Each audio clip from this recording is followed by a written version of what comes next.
When Emma first said it, the word slipped out so lightly that I almost laughed, thinking she was joking. Friends last forever. Husbands don't. She sat on the patio, wine glass in hand, surrounded by her friends, their laughter drifting through the night air. They raised their glasses to her, like she delivered the wittiest toast of the evening. I forced a smile, pretending it didn't sting, but inside, something twisted. I couldn't tell if it was anger or sadness, or maybe both. For years, I'd poured everything into building a life with her. Long hours at the office, missed weekends, skipped vacations, all to give her comfort, stability, the kind of life she once said she wanted. Yet, in one careless sentence, she made me feel temporary, replaceable. The worst part wasn't even her words.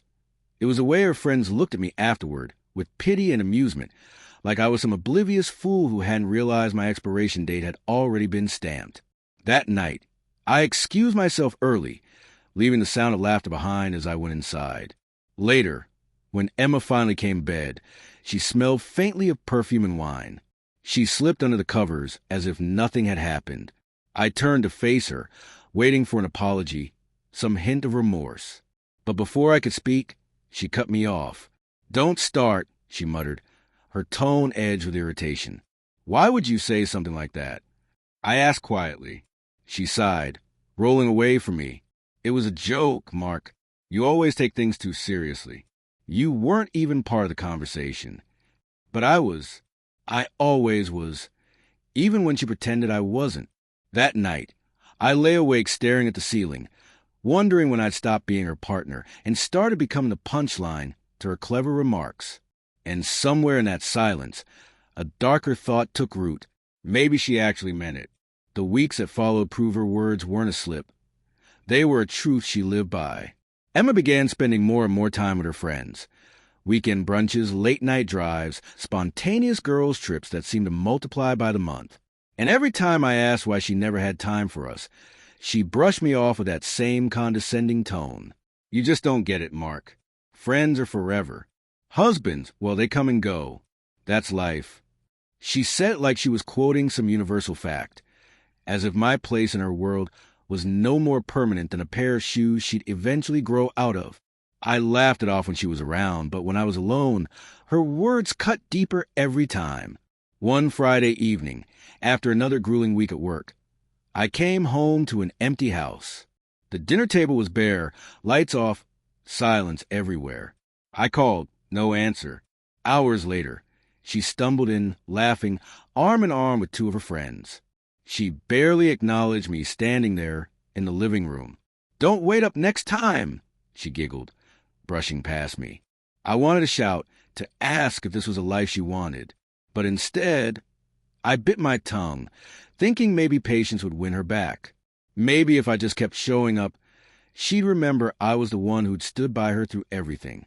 But when I finally confronted her one quiet Sunday morning, her response left me speechless.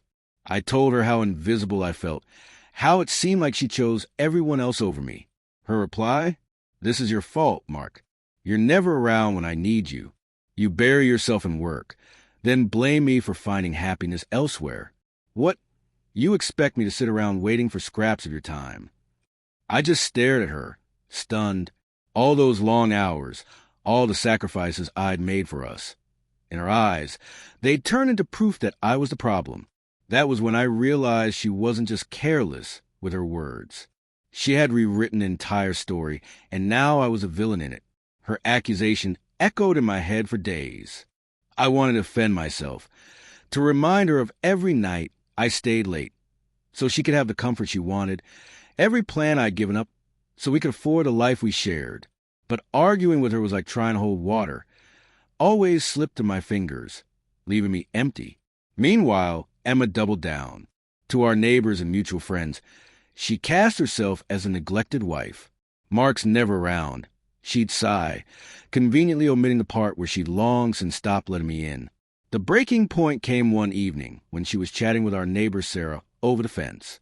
Emma laughed and said loudly, "Well, you know what they say, friends last forever, husbands don't." She expected Sarah to laugh with her, to nod and play along. But Sarah didn't. She turned gave Emma a steady look, and said, "Maybe husbands don't last when wives stop treating them like they matter." The silence that followed was heavier than any argument we'd ever had. Emma froze, her smug smile faltering. For the first time, someone had called her out. Not me, not behind closed doors, but right there in front of someone else.